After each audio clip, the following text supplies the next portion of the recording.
So welcome everybody to this latest in our series of webinars from the Asia Pacific Certification Board. And we are very glad to have with us here today Dr. Terry Spokes, who is a young, energetic, dynamic, up-and-coming psychologist in this whole region and probably the world. But the only part he told me that I don't agree with was that he said that he's a young, but okay, that's relative to me, you're really young. So let's just go straight into this. And we're going to talk today on trauma and attachment theory, right? And we will have to start now so that we have enough time to take questions and answers. You can type in the questions or we can take them at the end as well. So over to you, Terry. Wonderful. Thanks, Mooney, for such a warm introduction. Welcome, everybody. It's wonderful to see so many people attending today. I know that we've got people from all over the world, so welcome wherever you are. I hope you're keeping safe and well in these strange times that we find ourselves in. Okay, I'm going to share the screen. Bear with me for a moment. Here we go. Great. Okay. So this talk came out of a poll of APCB members who showed a preference for a talk on trauma and attachment. And I think you made a great choice. It's these areas that I find really interesting, and they're really important, particularly for those of you that work in the field of addiction, but also for more general well-being. So I'm really happy to lead us through a discussion of these areas today, and then perhaps we can get together at the end and hopefully I'll get a chance to connect with some of you and try and answer some questions. So I have a background in neuropsychology, so how the brain works, how the brain is affected by injury and illness and substances. And I find that taking a neuropsychological view is a really helpful way of understanding and working with PTSD. So we'll talk today a bit about how the architecture of the brain, how we process information, how we respond to threat, because I think it's a helpful way of describing things to people that you might work with to help them understand trauma, but also as a clinician, it's a helpful way of understanding PTSD and working with PTSD. If these principles, this sort of neuropsychological approach is new to you, then some of the slides might feel a little bit heavy as we go along, but I'll make sure we'll go really slowly. There's lots of references, and of course there's time for us to connect at the end, and I'll try to understand any of your questions. I'll try to answer your questions, sorry. But we can start a bit more gently. I thought it might be useful just to unpack this term trauma. And I think it's really useful to make a distinction between the use of the word trauma in a general sense and a more sort of clinical diagnostic sense. So when we use the word trauma in a general sense, we can talk about experiences that we found traumatic or that we felt traumatized by, but we're not necessarily referring to PTSD, which is something quite different. PTSD is a clinical diagnostic term. And in some of the slides that follow, we'll look at PTSD in more depth. To do that, we'll refer to the ICD-10 and the DSM-5. And if that terminology is new to anybody, these are classification systems. They break down diagnostic categories like PTSD into their constituent parts. So the sorts of symptoms, the pattern of symptoms that people often experience after a traumatic event. And then we'll talk about different types of trauma. And I particularly want to talk today about developmental trauma, which is the sort of the maltreatment that someone might experience in the earlier years of life, often but not always in the context of their own home and in the caregiver-infant interactions. And that's sometimes referred to complex PTSD. Both of the classification systems, the ICD-10 and the DSM-5, start by acknowledging that PTSD results from exposure to some sort of traumatic event. So let's think about the sorts of traumatic events that might lead to somebody developing PTSD. The next slide I've got provides a range of examples of traumatic events, but the point that I wanted to make, which is a really important one, is that the perception of the event is much more important than the event itself in terms of somebody developing PTSD. So the personal experience, the perception of the event is much more important. For those of you who work in addiction settings, there's a sort of similar principle. The substance itself or the specific behavior is not the most important part of understanding addiction and helping someone to move into recovery. It's the personal experience of it. So it's the role that it serves, the role that it plays in someone's life, the function it serves, what sort of emotions it heightens or dampens down. What it might be about someone's personal experience that makes it hard for them to regulate emotions without this thing. So it's not so much about the substance or the behavior, it's about the personal experience of it. And it's the same in trauma. It's not the event necessarily, it's the perception of the event. And in fact, you could have more than one person experience the same event, and some people would feel traumatized by it, some people would develop PTSD, and others actually wouldn't find it so traumatic, or they might find it traumatic at the beginning in the early days and then gradually work through it. There are some factors that are predictive of PTSD, so certain elements of an event that might make it more likely that someone would develop PTSD. So, for example, if somebody's not able to exert any control during the event, if they feel helpless, they're more likely to develop PTSD. If somebody's able to access support during or after, they're less likely to develop PTSD. And there's literature around, there's a higher likelihood of developing PTSD if you're exposed to an interpersonal trauma, so some sort of traumatic event that involves other people, as opposed to non-interpersonal trauma, perhaps some sort of accident involving nature. And I think that's probably because interpersonal trauma contradicts a lot of our sort of belief systems about the world, how the world should work and how people should relate to each other. And it's also important to think about pre-existing resilience. So if you experience a potentially traumatic event on the background of a lot of life stress or mental health diagnoses or substance use or a lack of coping strategies or coping strategies that aren't helpful, then you're more likely to develop PTSD. So this is a very busy slide. I'm not going to go through it in depth, but I thought it might be a useful reference point for people. And it describes a range of events that might lead to PTSD. Some of them that we'd very obviously think about as traumatic, and others a bit more subtle. The column on the left is from the ICD. So the current ICD framework is the ICD-10. The ICD-11 will be coming out in a couple of years. The ICD-10 talks about exposure to a stressful event that's threatening, and in the newer version, they provide examples of the types of traumatic events. Okay, so let's think about this term PTSD then as different to the general use of the word trauma. The DSM-5 and the ICD-10 provide a description of what PTSD is. And there are some differences, but I think a discussion of the pros and cons is probably beyond this presentation.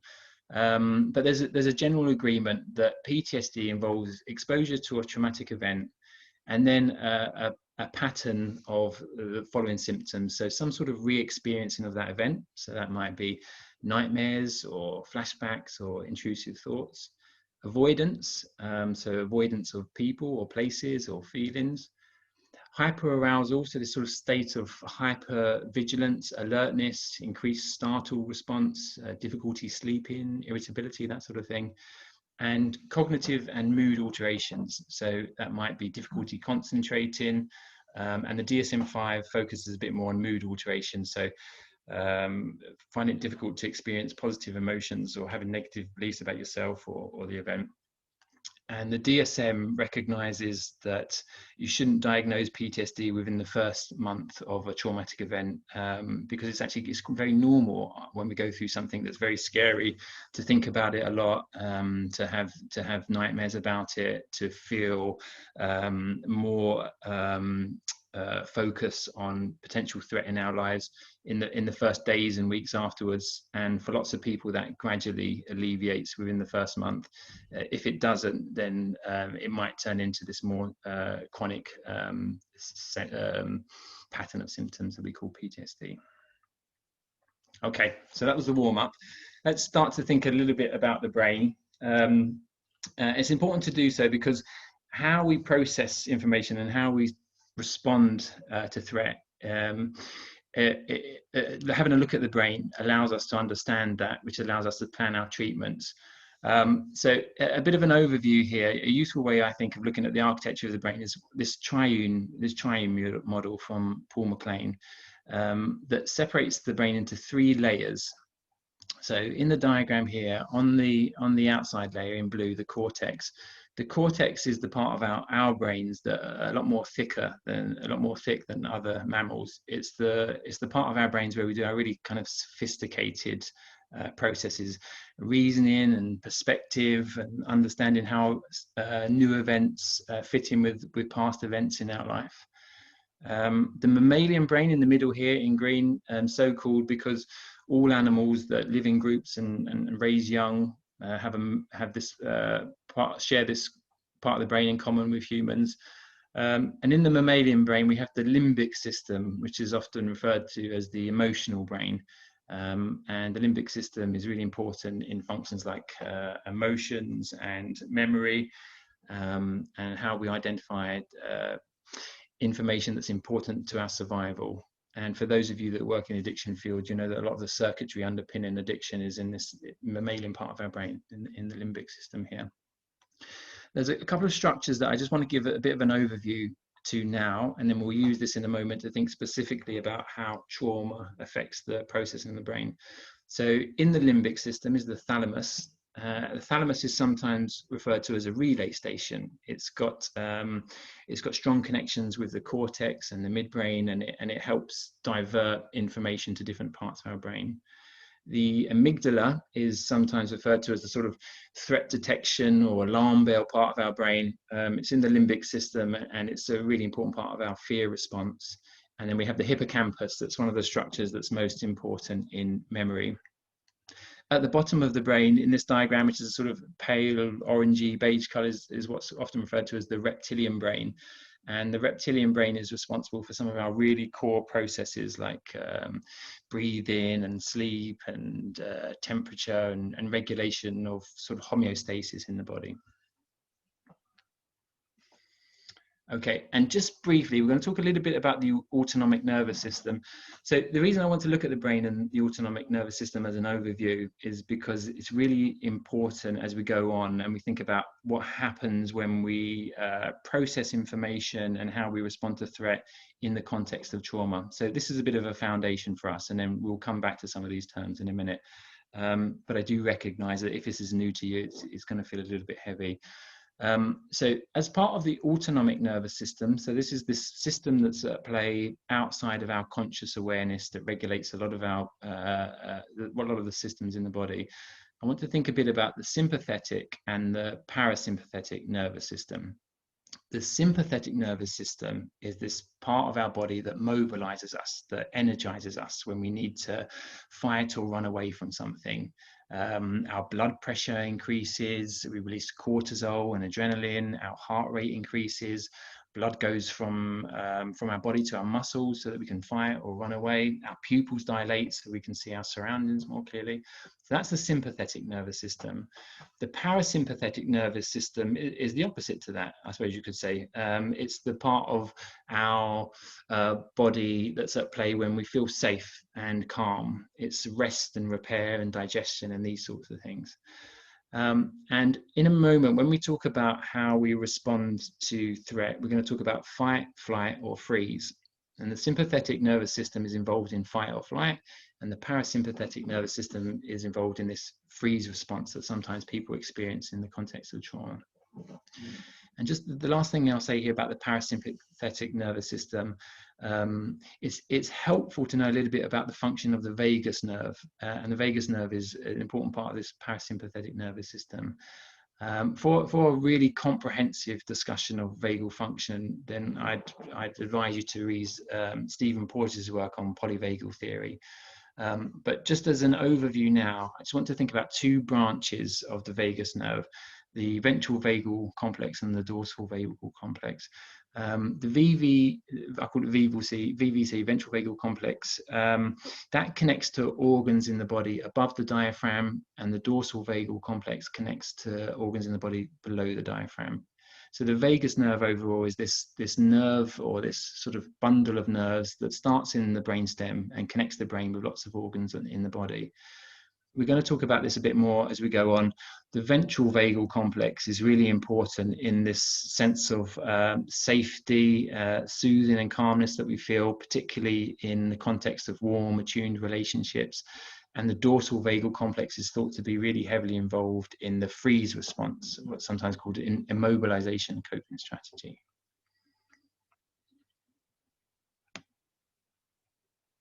Okay. So now we're going to talk a bit about how we process information normally, typically, when we're not in some sort of traumatic, in the midst of some sort of traumatic event. And I'm going to animate this slide. So if we think about an event, so a collection of sort of sensory information, that information travels first to the thalamus. So we talked about the thalamus being part of this midbrain, this relay station with lots of connections to the cortex in the midbrain. From the thalamus, it travels in two directions. So if you guys can see this diagram on the left here, the two directions that it travels are sometimes referred to as the low road and the high road. The low road is from the thalamus to the amygdala, which is a really quick road, so that the amygdala can determine whether the information is suggestive of threat and whether we need to do something about it. The high road is a slower road from the thalamus to the cortex, where this information is processed and stored. This low road is sometimes called the quick and dirty road. This high road from the thalamus to the cortex is a more slow, considered road. So sensory information goes to the thalamus, and it goes immediately to the amygdala. And the amygdala's job is to determine whether this information is suggestive of threat and wants a threat response. If the amygdala doesn't detect a threat, then this information processes or proceeds for further processing involving a range of structures. So the thalamus, the hippocampus that we talked about, and the cortex. And that information is then processed and integrated. So you think about all of these different sensory fragments of an experience. These are pulled together into one overall memory trace of that event. And that memory trace is stored as a pattern of neurons across the cortex. And what happens over time is this memory trace is gradually refined. When it's stored in the cortex, it's stored in a really organized way. So it has a temporal code. So we know how events fit with previous events in our life. It's stored verbally rather than emotionally. Okay. But that process takes time. So that's the high road that we're talking about there. There's this further processing and integration and pulling together of all these sensory fragments into one overall memory takes time. Now, with this slide, I want to think about what happens to this information processing system when we are under threat. So it starts in the same way that the information travels to the thalamus, and then it travels very quickly to the amygdala. And the amygdala's job is to detect whether this is suggestive of threat. When the amygdala does detect threat, it then activates a cascade of events that allows our body to respond to that threat. So the information goes, or the amygdala works with the hypothalamus and our brainstem and our sympathetic nervous system to energize us, to mobilize us, so that we can either try and fight the threat or we can try and run away from the threat. And the high road that we talked about, this further processing, this further integration of information doesn't happen. It doesn't make sense for the brain to divert energy to further processing in the midst of a really acute threat. And so the sensory information from the experience stays here in the limbic system. It doesn't travel from the thalamus to the cortex for this further processing. And it's this breakdown in information processing under threat that is really helpful to describe a range of symptoms that people experience after a traumatic event. And actually, describing it this way, it's more complex in reality than this, of course, but it's a useful hook to hang the experience on. And when people can understand why they might be experiencing PTSD after a traumatic event, in my experience, there's a healing that happens. There's reassurance, there's validation, there's normalization. And so the way that I tend to explain it is that this information that's here, this sensory information that's in the limbic system, rather than being processed and integrated, it causes a range of problems for the brain. So in here, in the limbic system, it's not stored in this organized way like it is in the cortex. There's no temporal code to it. Our brain can't differentiate between the present and the past in the limbic system. So it stays here and it feels like a very acute present threat for the brain. And so it keeps us in this hypervigilant threat detection and threat response state. The brain comes back to this information to try to process it. So once the traumatic event has passed, the brain comes back to this information. I've heard this referred to as a completion bias. The brain wants this information to be processed and put away like normal information. And so it returns to it. And this sort of repeated return to this information might be what we think of as flashbacks and nightmares and intrusive thoughts. It's the brain coming back to this to try to process it. After a while, because people are kind of stuck in this hyper-vigilant state, because of the lack of integration and association of this information, often they'll try to find ways of coping with it. They'll try to find ways of dampening down this threat that they find themselves in. So that might be ignoring the information, trying to box it up and not talking about it. It might be engaging in certain behaviors or use of substances that dampen down this sense. And for those of you that work in the addiction field, if we think of addiction as an attempt to change or regulate our physiological state, makes perfect sense why somebody who's might be traumatized, who might have clinically recognized PTSD, to use substances to try to dampen down this threat state that they find themselves in. There's a discussion about whether PTSD reflects a sort of a breakdown in the normal information processing system, or whether actually it's an adaptive coping response.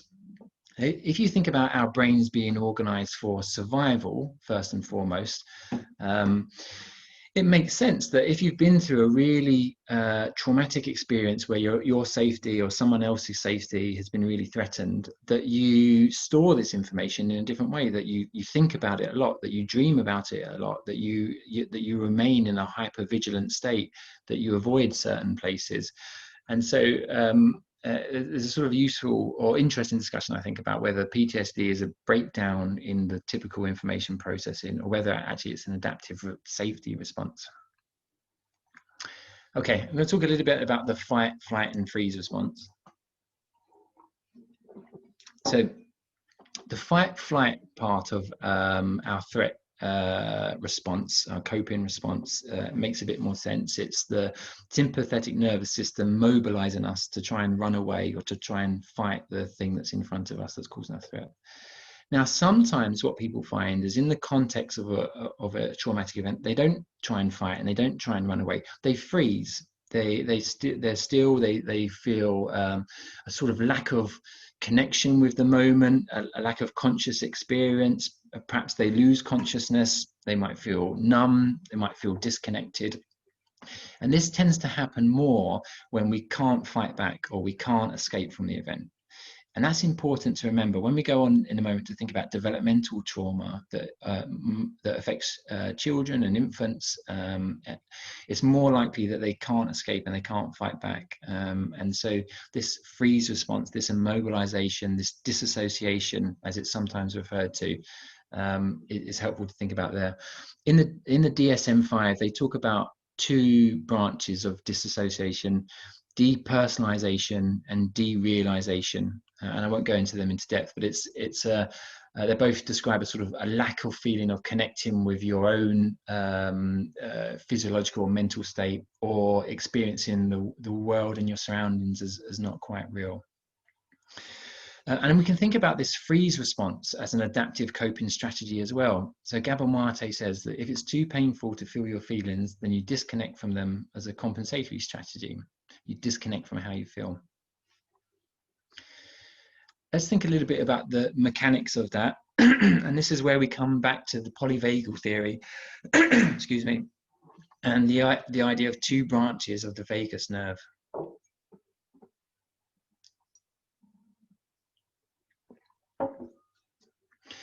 So Stephen Porges explains that in response to a threat, we move through a series of ways of trying to cope with that threat. So first of all, we might try to resolve the threat, particularly if it's interpersonal, by talking it through, by trying to establish rapport and connection with the person. And this involves our social engagement system, the ventral vagal complex. If that's not successful, then we might try to engage our sympathetic nervous system and mobilize our body to run away or try to fight the stressor or the threat. If that's not successful, then we move into this third way of trying to cope with the threat. So immobilization, freezing. And because the argument is that this reduces our experience of the event, and so it raises our pain threshold. So it's an adaptive coping strategy. And the way that I've heard this described, which is a useful distinction between the branches of the vagus nerve, is that the ventral vagal complex puts the brakes on when we're feeling safe and relaxed. So it puts the brakes on our sympathetic nervous system so that we can engage in rest and restoration. And the dorsal vagal complex puts the emergency brake on. When we're in a life-threatening situation that we can't escape, it's the dorsal vagal complex that is involved in this immobilization, this freeze response. Another way of trying to understand the disassociation that sometimes occurs in the context of trauma is by looking at the thalamus. So we talked a bit about the thalamus as a relay station with connections between the cortex and the midbrain. It's involved in integrating information. Now, during trauma, the thalamus is less active, and it's the same in flashbacks. Actually, when you scan somebody who's experiencing the flashbacks, the thalamus and the cortex are less active than they usually are, and so perhaps it's a breakdown in this the activity of the thalamus that means that the information is not associated into one whole. It feels people feel disassociated. It's not processed. A really useful description of that is in Bessel van der Kolk's book, where the body keeps the score, which is a really interesting, helpful book on trauma. Okay.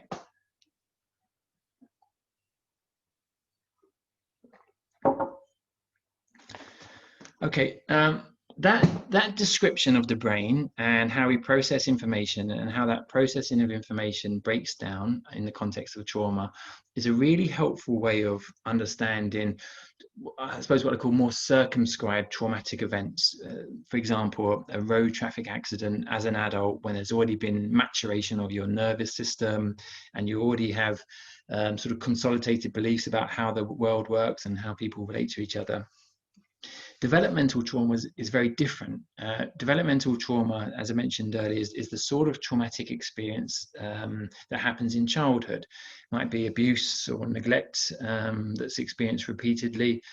And I say not always, but often it's in the context of infant caregiver relationships, and it's in someone's own home. And developmental trauma is different for a number of reasons. It's different because it happens at a time when our brain is developing, and so it has the ability to shape the initial development of our brain. It happens often in the context of our own family, our own home. And these are the structures that are supposed to give us a sense of safety, and they clearly shape our sense of ourselves and the world and others. And they often happen at an age when you're not able to protect yourself. And that's really important to remember when we talk about disassociation or immobilization, this freeze response. Okay, now to understand developmental trauma, it's really important to think about the typical development of the brain and how important attachment is to that process. So I'll start by saying that the mammalian brain develops largely under the influence of the environment. rather than according to strict genetic predetermination. So a really simple example of this, I think, is if you take a seed with really strong genetics, but you plant it in an area where there's not much sunlight, there's poor irrigation, there's not much nutrition in the soil, then that seed is not going to be able to realize its genetic potential because the environment is not nurturing of it. And it's the same for the development of the human brain. We need the right sort of stimulation, the right environment to realize our genetic potential. And as part of the environment, an absolutely key ingredient is the attachment relationship. So let's think about attachment. What is it? It's a drive. Attachment describes the drive of the infant to pursue and preserve a relationship with the caregiver. And it's reflective of the absolute helplessness and dependency of us when we're born. Ideally, what does an attachment relationship look like? Daniel Siegel would say it's a relationship with at least one reliably available, protective, present, and reasonably non-stressed adult.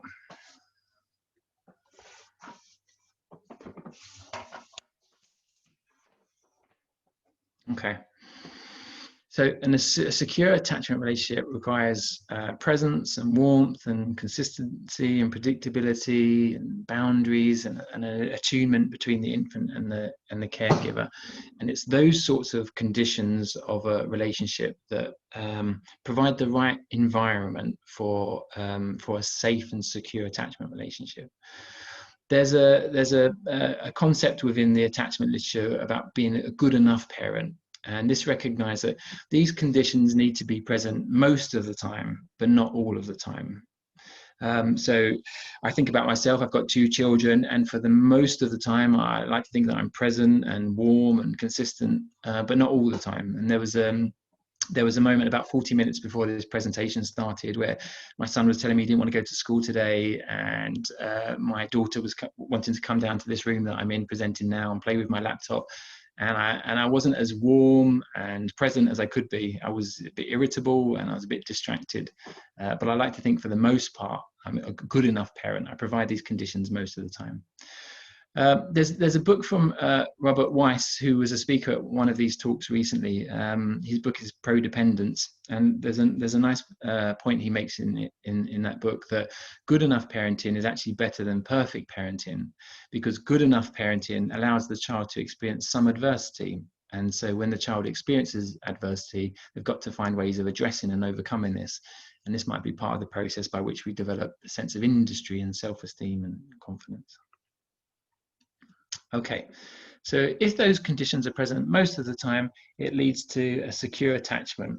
So the infant feels protected, it feels like it can depend on its caregiver, it has a safe base from which to explore the world.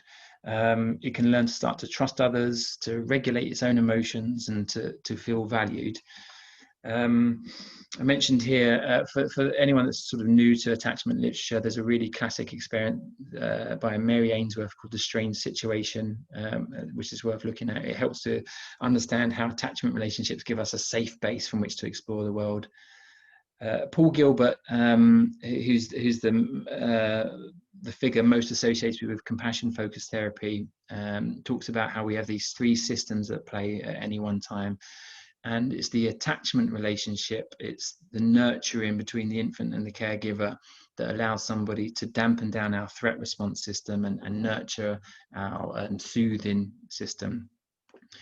And to take a more physiological perspective and think about Stephen Porges' polyvagal theory that we've talked about once or twice, it's the attunement and the connection that stimulates the parasympathetic nervous system. Because our nervous system is not mobilized towards threat at this point, it can engage in rest, repair, and growth. When these conditions are not present most of the time, then it makes it very hard for the person to develop a secure attachment relationship with their caregiver. When the relationship's characterized by unpredictability and coldness and threat and neglect, then it's more likely that the person will develop what's referred to in the attachment literature as an insecure attachment. And I won't go through these in huge depth because it's sort of information that you can find really easily. But examples of insecure attachment relationships are an anxious attachment relationship. So that might describe children and adults who relate to others in quite an anxious and preoccupied way.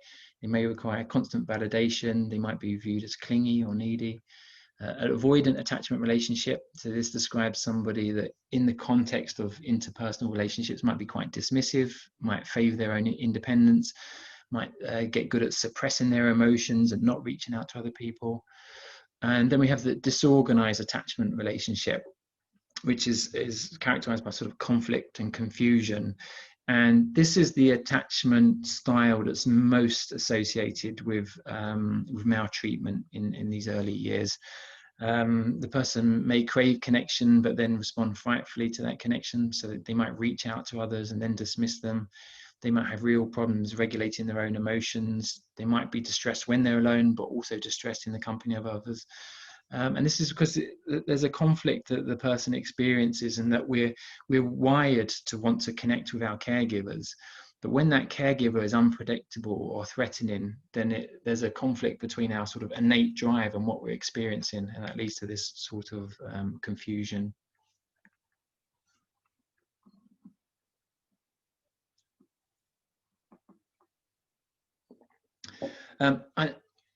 I think it's really important to think about these attachment styles as adaptive response to try to cope, as the infant trying to find a way of connecting and preserving a connection with their caregiver, rather than it being pathological. So, for example, if the infant is in the context of a caregiver who's not particularly responsive or attuned, then the infant may learn to emphasize their needs to try to promote that care, to try to promote attention, or they may really scan the relationship and look for opportunities to connect. And these sorts of characteristics fall under this umbrella term of an anxious attachment style.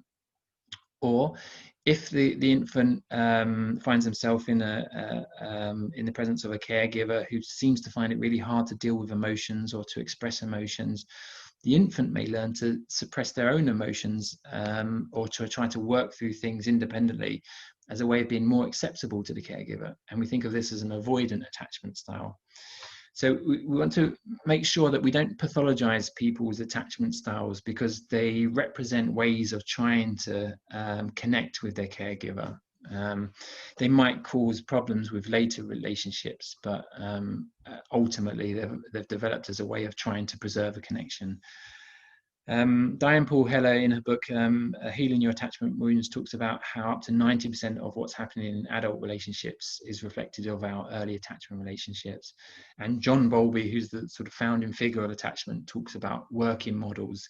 It's the early attachment experiences that form our prototype for our relationships with other people as we get older. Okay.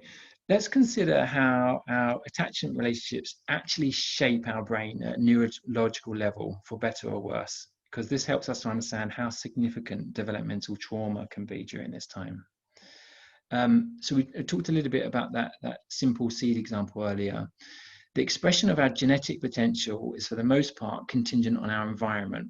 So it's our environment that allows us to realize our genetic potential.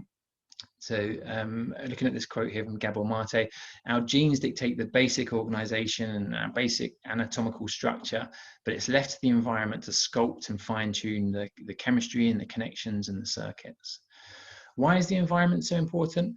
Well, it's because our brains develop in relationship with our environment. We're born in a relatively immature way compared to other mammals, and much of our brain growth happens on the outside.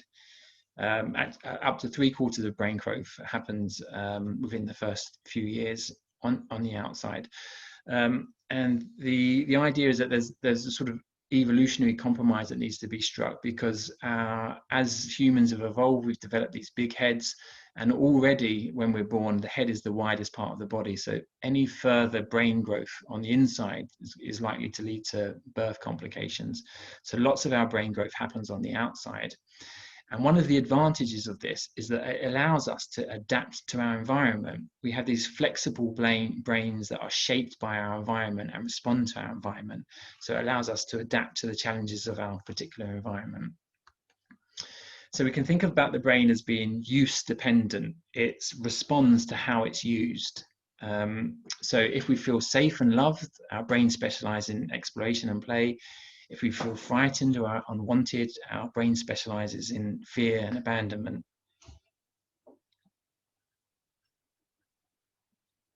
So let's just think very briefly about how that happens. There's this idea of pruning. So when we're born, we have much more neurons and connections that are necessary.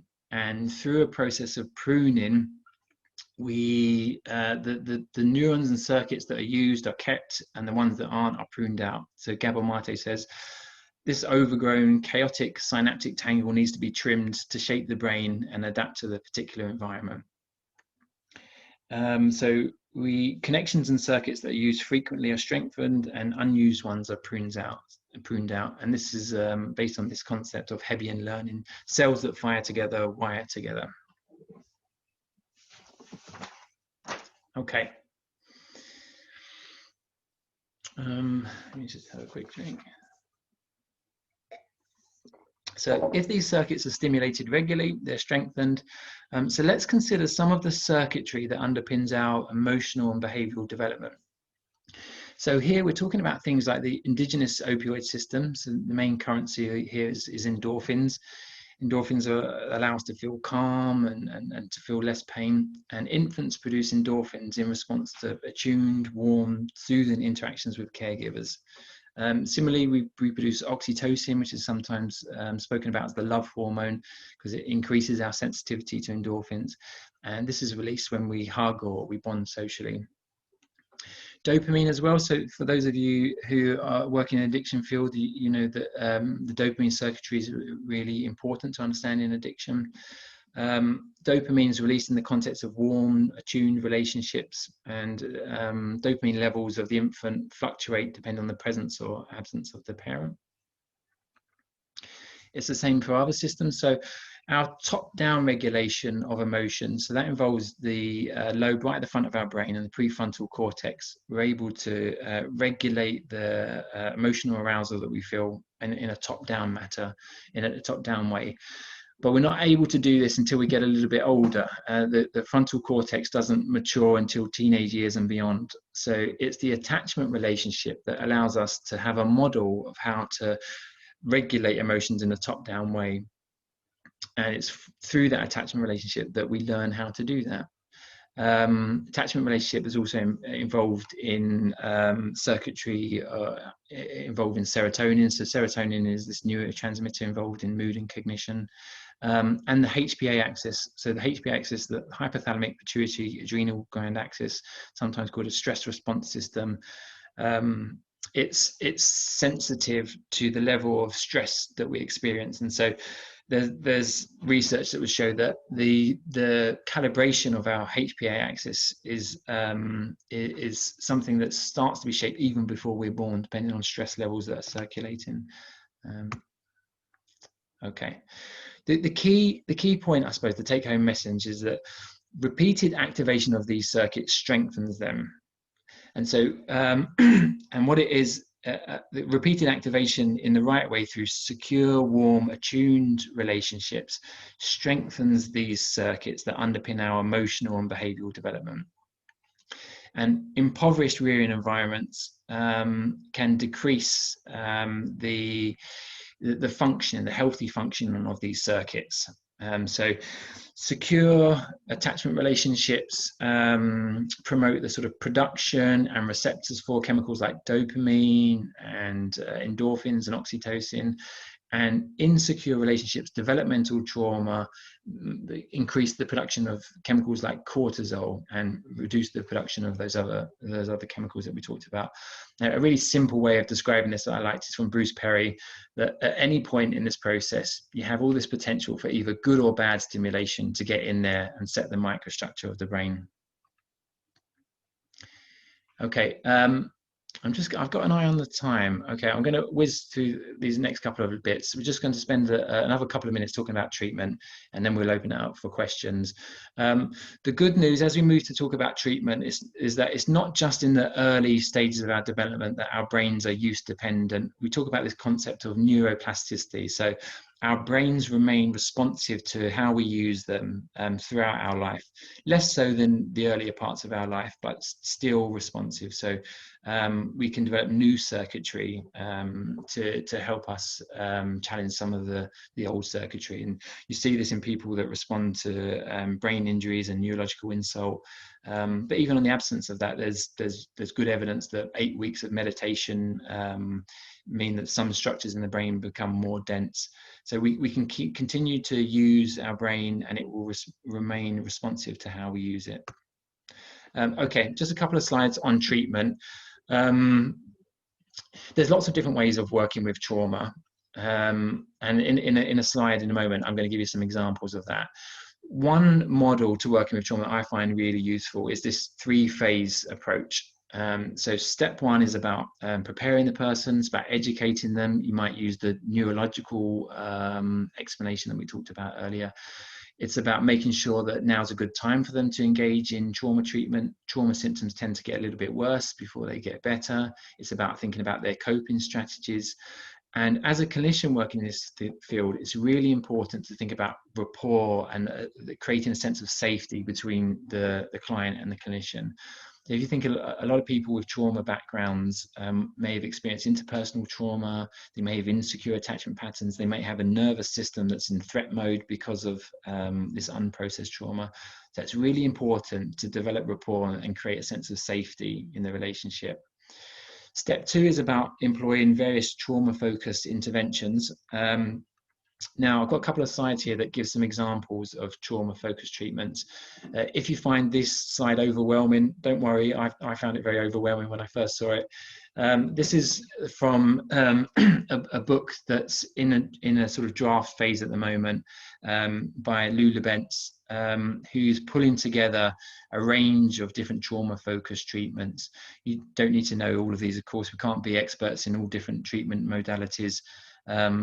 But it's important that you have, if you're working with people in a trauma field, it's important that you have an understanding of why PTSD develops, because it's that understanding that will then guide your treatment.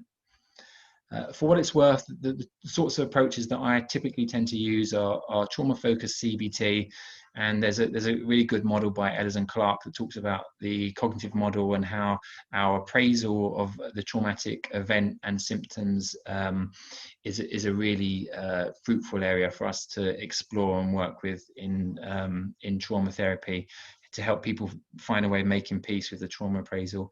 EMDR is another really useful way, in my experience, of working with trauma, particularly when people find it very difficult to talk about the trauma. And when you're working with people where the trauma is characterized by shame and self-blame, then Paul Gilbert's compassion-focused therapy is a really helpful way of working there. These last couple of points, I suppose, are a bit of a disclaimer. Make sure, if you're working in this field, that you consult the clinical guidelines in your area. So I'm from England, and the Department of Health produced some guidelines called NICE guidelines, and they provide really clear advice on trauma treatments.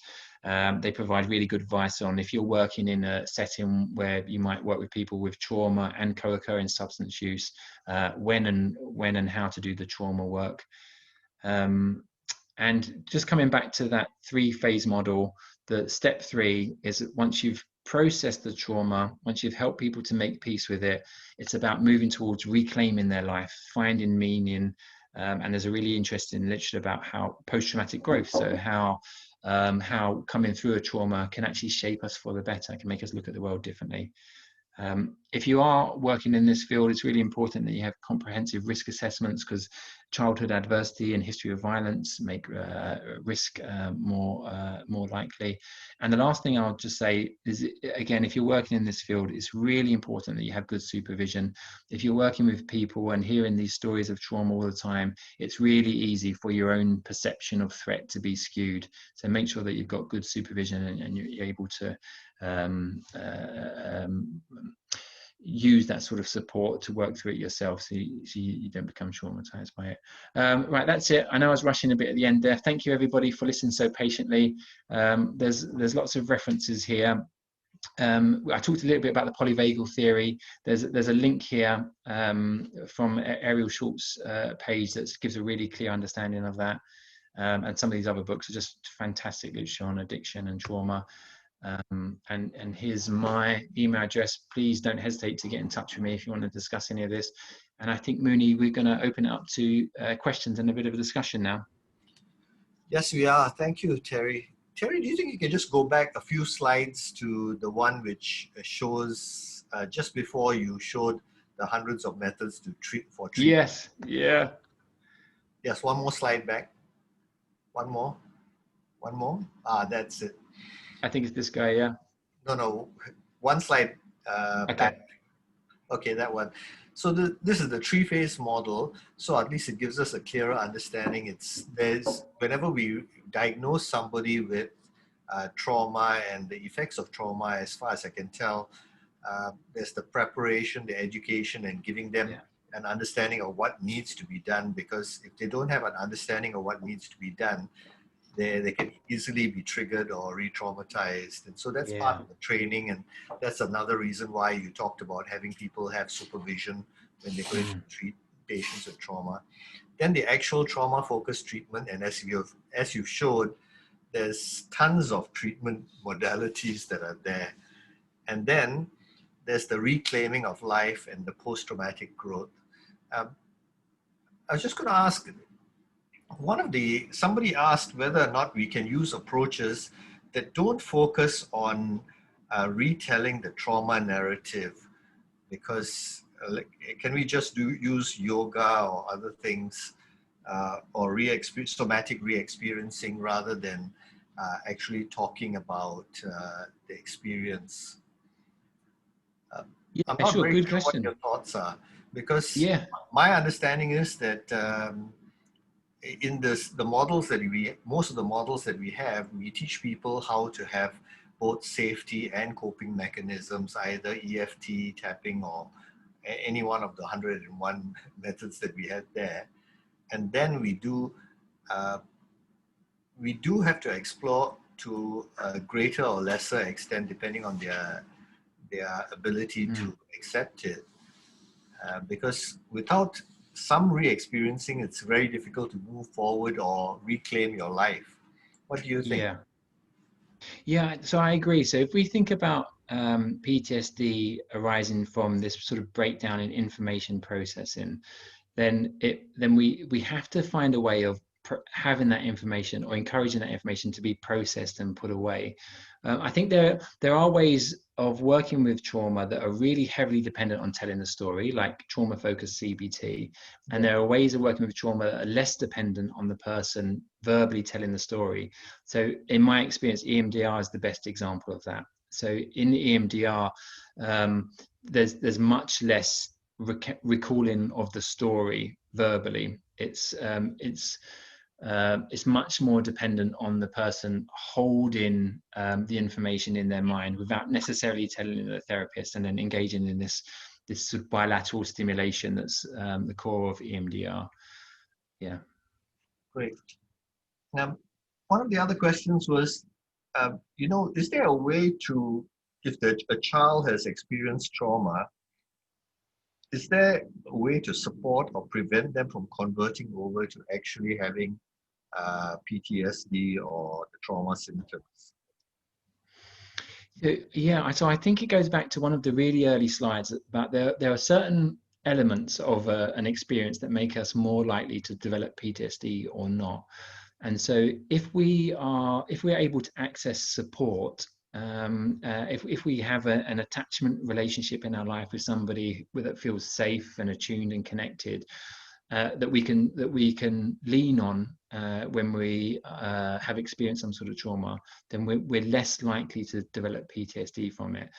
So it goes back to that. And so the other side of that is if somebody is experiencing trauma and is not able to speak about it to anybody, and because of their age doesn't have particularly helpful ways of coping with trauma, then it makes it less likely that they're going to be able to process that and make sense of it in a sort of healthy, constructive way. So yeah, the sort of presence of people in their life that they can trust and rely on and talk through things and find ways of coping, make it less likely that they might develop trauma in response to event or repeated events. Right on. And in your line of work, where you work in rehab as well, there's a saying, right, that people are only as sick as their secrets. And Sure. so if you don't talk about the trauma at some stage, but you need to find that safe spot or that Yeah. safe people or the safe area where you're able to deal with it. And when you Yeah. are, then you can carry on.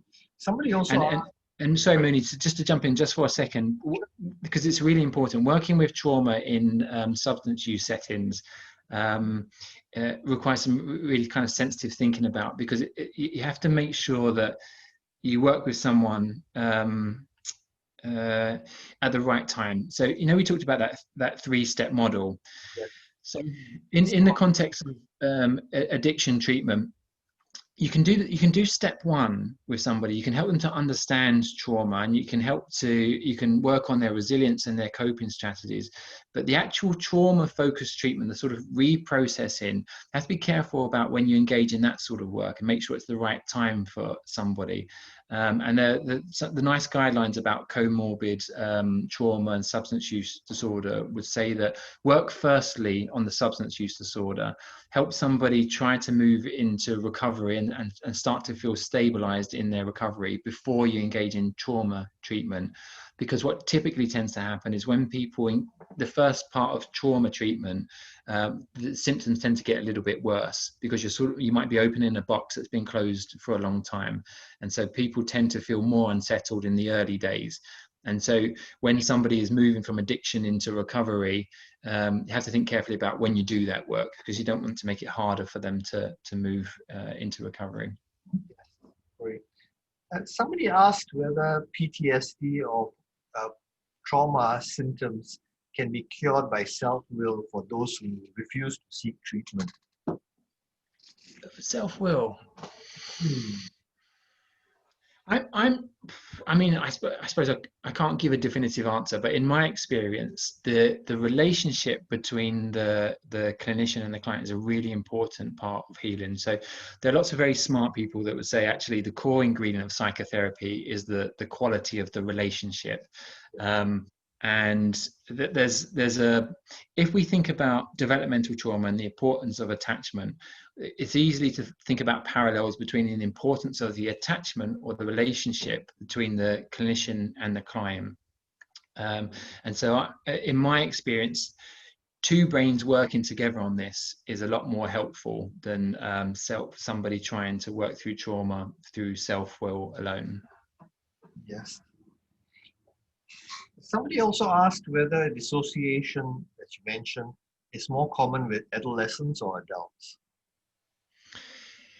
It's more common when somebody feels like they're not able to exert any control or escape from the event. Now, typically speaking, and it's a very broad statement, the older we get, the more we might be able to exert some sort of control in an event, and the younger we are, the less likely we are. So there's good rationale for the belief that the younger we are, the less likely we're able to fight back or to escape, and so we might be more likely to engage in this immobilization strategy, this disassociation.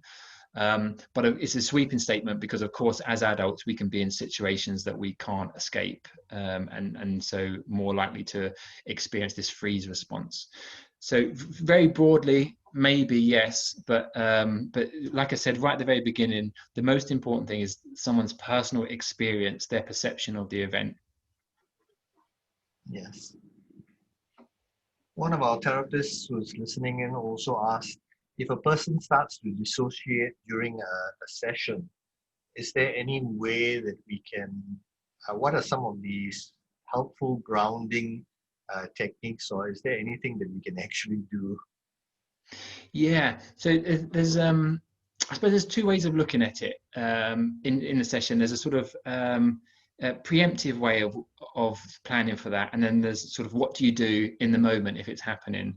So in the early stages, this sort of phase 1 of trauma treatment, it's absolutely important to have a conversation with somebody about how they experience the trauma, and they might explain that sometimes they tend to disassociate from it.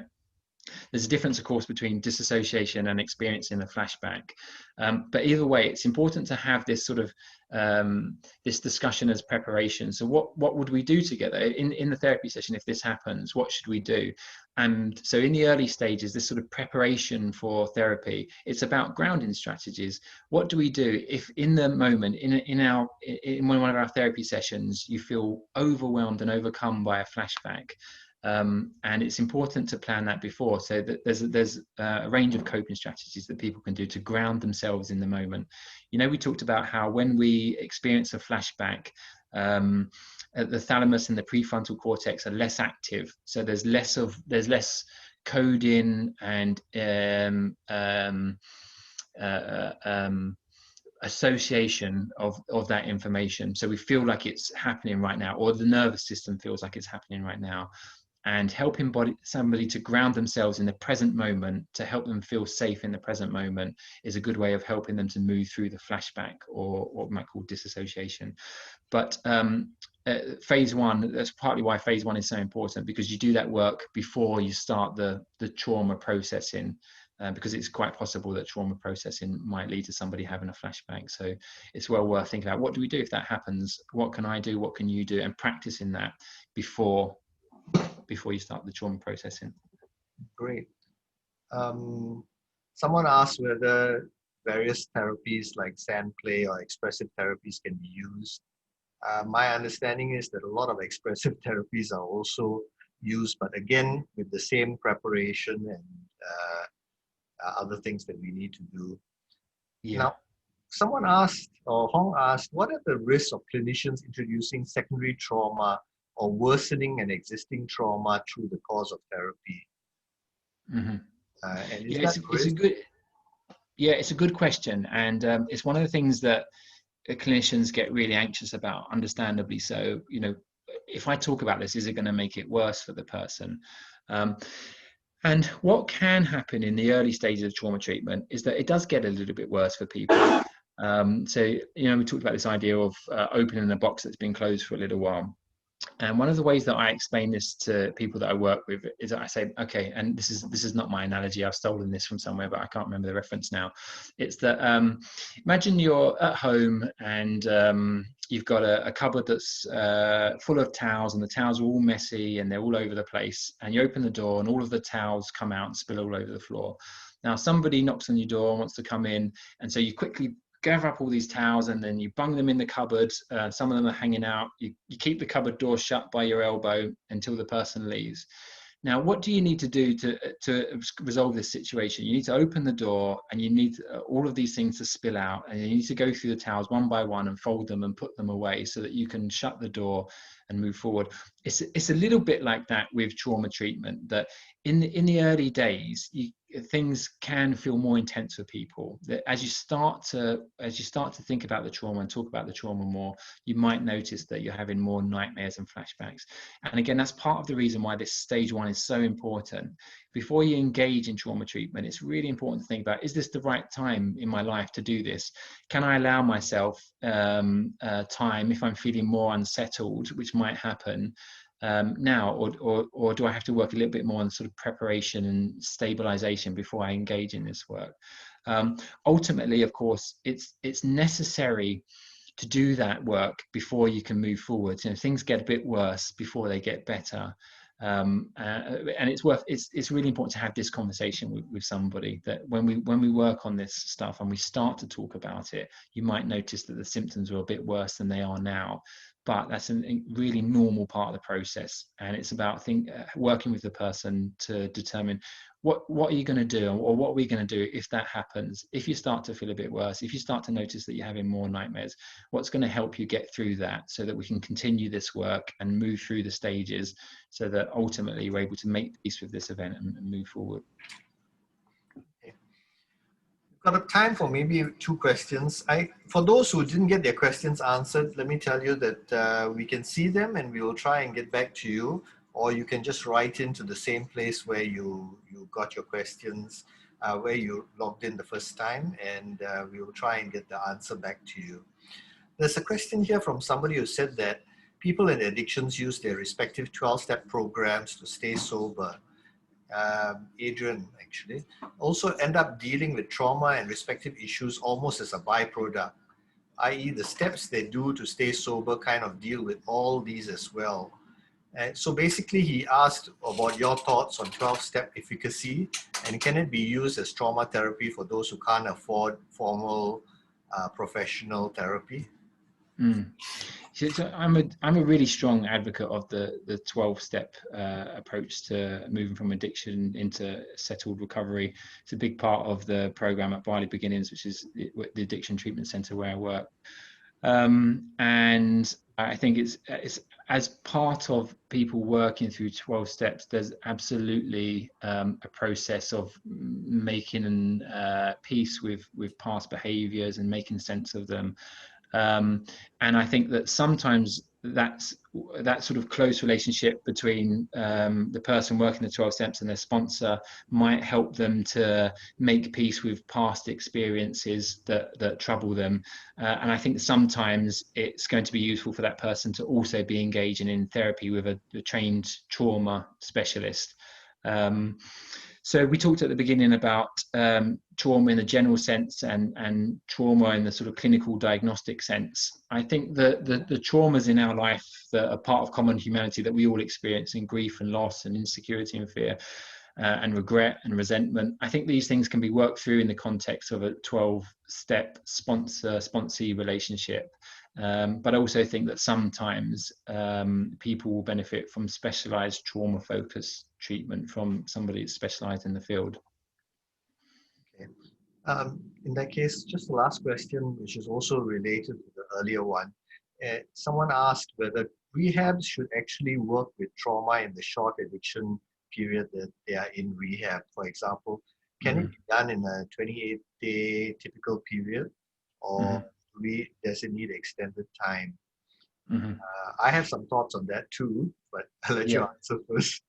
Yeah, well, I think it's a really important question. So there's lots of literature that would explain that describes how trauma-informed care in addiction settings is helpful. It's really helpful. But it's also important to think about when you start trauma work. And I would argue, and this is supported by the NICE guidelines on working with co-occurring trauma and substance use, I would argue that the early days of somebody moving from addiction into recovery is not the time to start the specialized trauma-focused work, but absolutely it's the time to do the step 1 work. The resilience building, coping strategies, understanding, normalizing of trauma. The NICE guidelines that I referred to talk about at least a sort of a month's worth of recovery before you might consider trauma work. I would absolutely take that on a case-by-case basis. There's some people that I work with that we don't start the trauma work till several months down the line. There's other people where you can start it a bit earlier. So that would be my answer to it. What about you, Muni? I'm interested to hear what you think. No, my answer is basically the same. In the early phases of addiction recovery, a lot of the time it's just discovering what damage their addiction has done to their lives, how they have been using the addiction of choice to deal with trauma or other things. But it's very difficult to actually do the trauma therapy in the early phases. And I agree with you, and we know that from the NICE criteria as well, that we usually do trauma therapy a little bit later on in the discovery phase of their treatment. Okay, any last thoughts, Terry, that you'd like to share with us? Somebody asked, how do we get treatment? How do we get training in trauma? I guess by reading, by practicing, getting supervision, and but you must have if you have any more things that you'd like to suggest. Yeah, so there's lots of training programs that you can access. Some of them remote, some of them face to face. So something like EMDR requires a more sort of formal training route. Um, but you can absolutely engage in training programs around trauma-focused CBT and learning more about compassion-focused therapy and inner child work and all of these therapeutic approaches that are helpful for people with trauma. In the reference list that I attached, one book particularly is really helpful, I think, for understanding trauma. It's The Body Keeps the Score by Vessel van der Kolk. So if Yes, anybody's interested in learning more about trauma, understanding and working with trauma, that would be a really good place to start. I agree.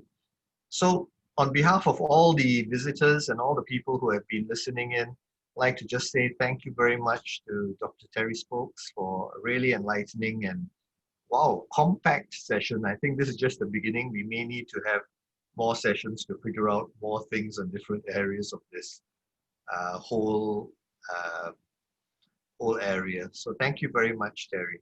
Thank you for all of you. My pleasure. Yeah, you're so welcome. And thank you for everybody listening so patiently and for such great questions. Yes, thank you.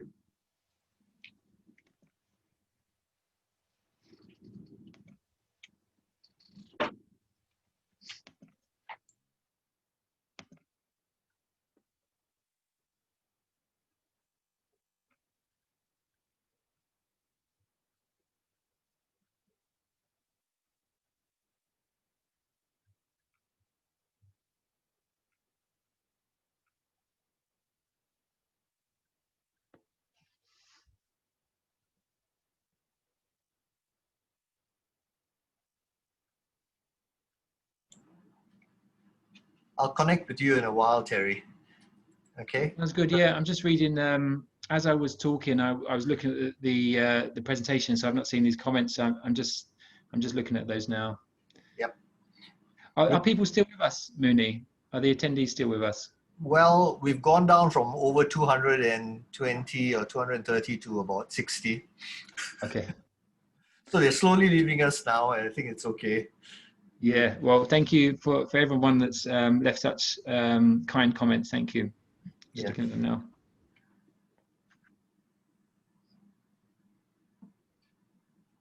And some of them said thank you in Malay or Bahasa too. Yeah, that's a friend of mine, a guy called Ferdy. Oh, right. Okay.